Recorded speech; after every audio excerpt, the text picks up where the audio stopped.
It's 6:17 p.m. You've just walked through the door. Keys still in your hand.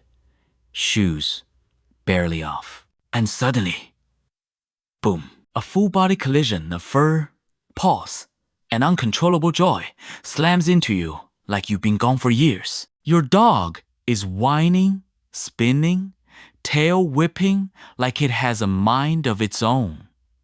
But wait, you were gone for what? An hour? So why does it feel like you just returned from war? Most people think they understand this moment. They assume it's just excitement, or hunger, or a routine reaction. But here's the truth. Most dog owners completely miss. Your dog isn't just greeting you. They're experiencing one of the most emotionally intense moments of their entire day. And everything they do in that moment is a message. A message most humans never learn how to read.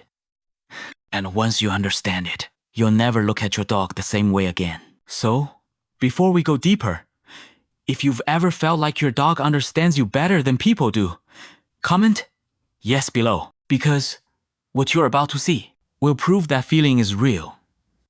Now here's where it gets interesting. Let's start with something so simple. Most people ignore it completely.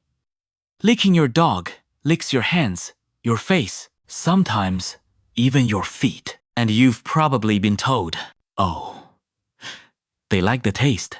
Maybe it's the salt. But that's not it. Not even close. Because in the wild, licking is one of the earliest bonding behaviors a puppy learns. Before they understand commands, before they even see clearly, they lick their mother. They lick their siblings. It's how they say, I feel safe with you. I need you. You're part of me. And now, they lick you. Not for taste, but for connection. Some studies on domestic dogs suggest that licking also helps regulate stress by releasing calming chemicals in the brain. But here's what matters more than the science when your dog licks you. Slowly, gently, repeatedly, they're not just showing affection. They're grounding themselves in you. You are their calm, their anchor, their safe place in a world they don't fully understand. And most people wipe it off without thinking. But wait, it goes deeper than that.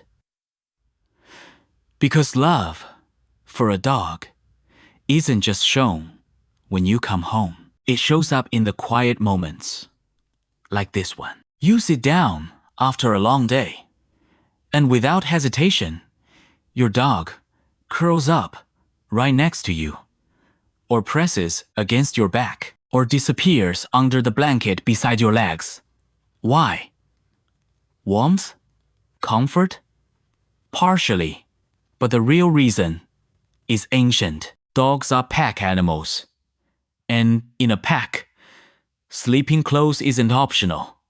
It's survival, protection, trust, connection. You only sleep next to those you trust with your life. So when your dog chooses you, even when they have their own bed, they're making a decision that says, if something happens tonight, I am staying with you.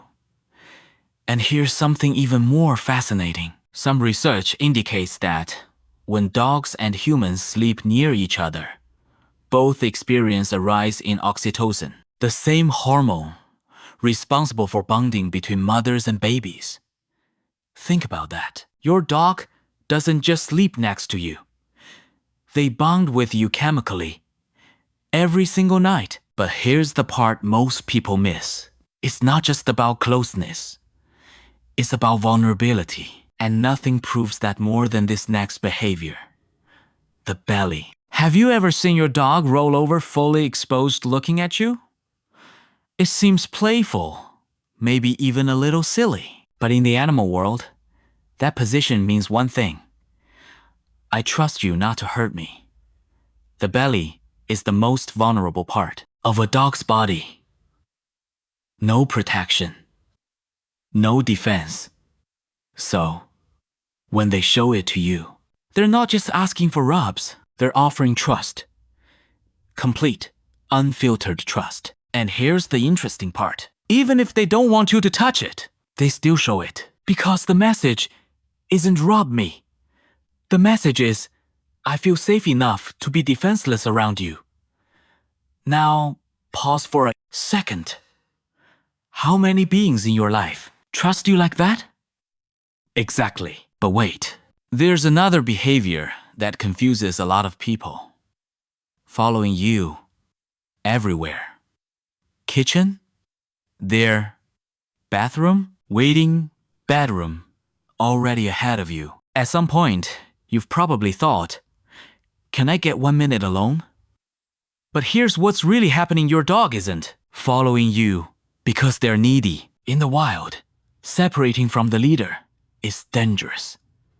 So staying close means safety.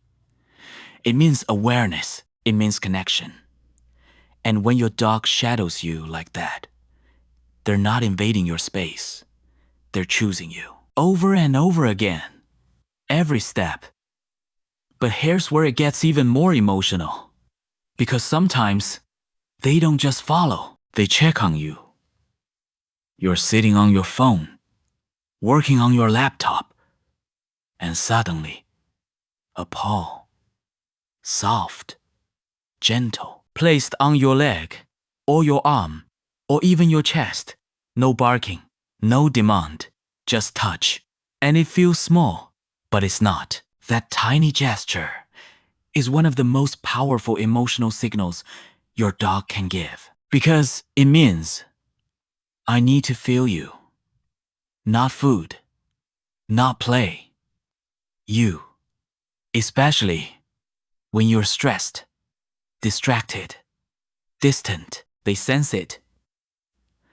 Some behavioral research suggests dogs can pick up on subtle, emotional changes in humans, tone, posture, even micro-expressions. But here's what science can't fully explain. Why they care so much. Why they choose to comfort you without being asked. And if you've ever had a bad day, you know exactly what that feels like. Now here's something most people get completely wrong. When your dog brings you something, a toy, a sock, something random they found. It might even be a little gross. Your first instinct? Drop it? No. But wait, to your dog. That object is valuable. And in the wild, sharing valuable resources is a sign of trust. It's what wolves do with food. They share. Not with everyone.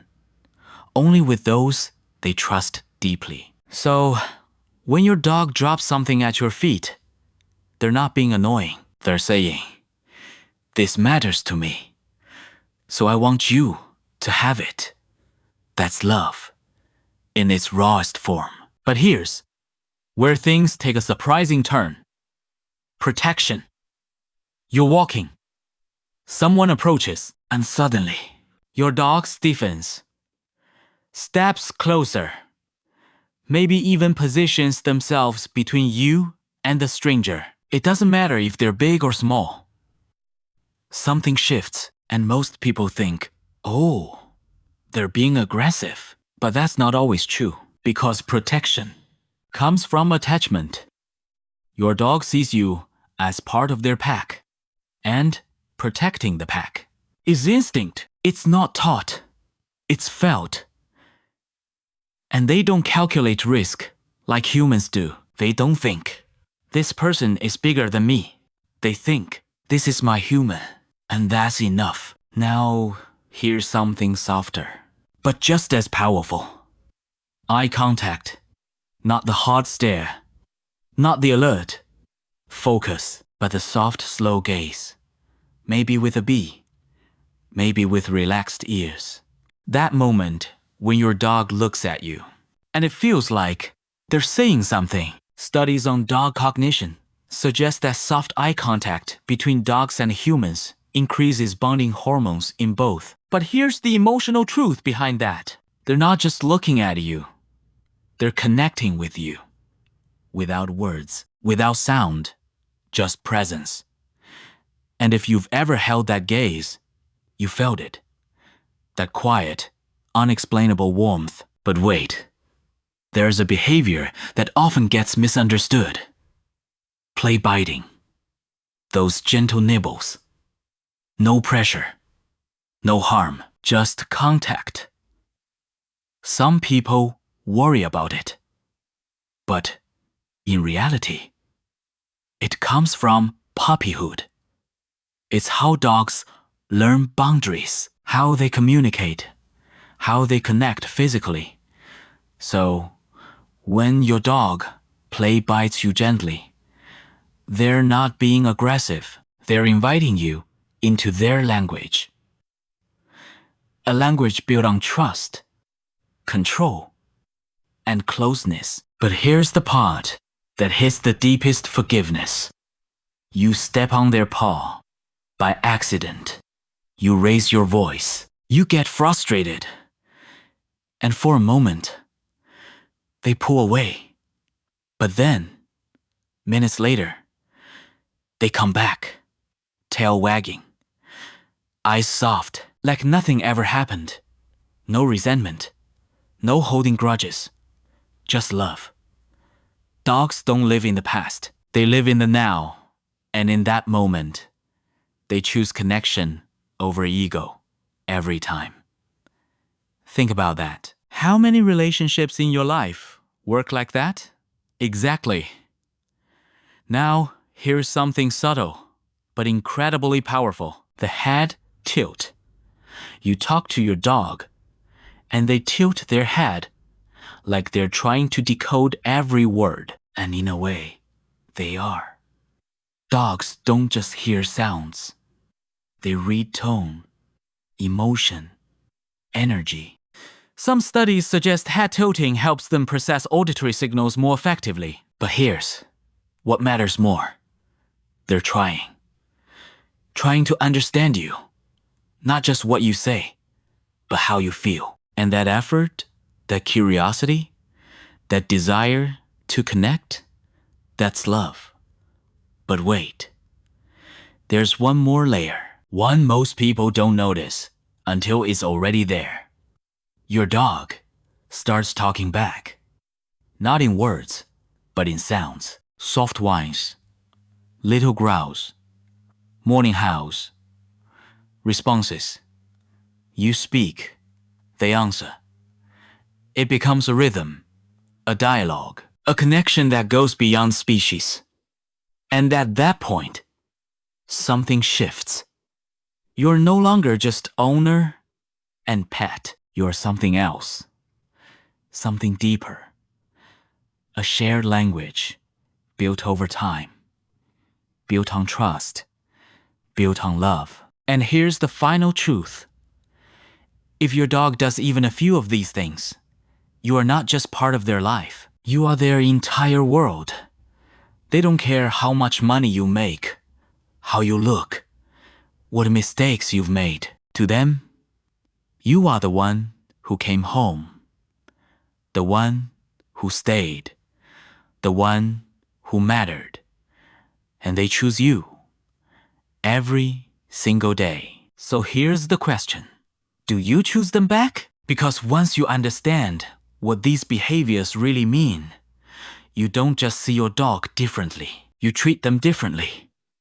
With more patience, more awareness, more love. And if even one moment in this made you pause and think, comment, I see it now. And if you want to keep discovering what your dog has been trying to tell you all along, make sure you stay with us, because this is just the beginning.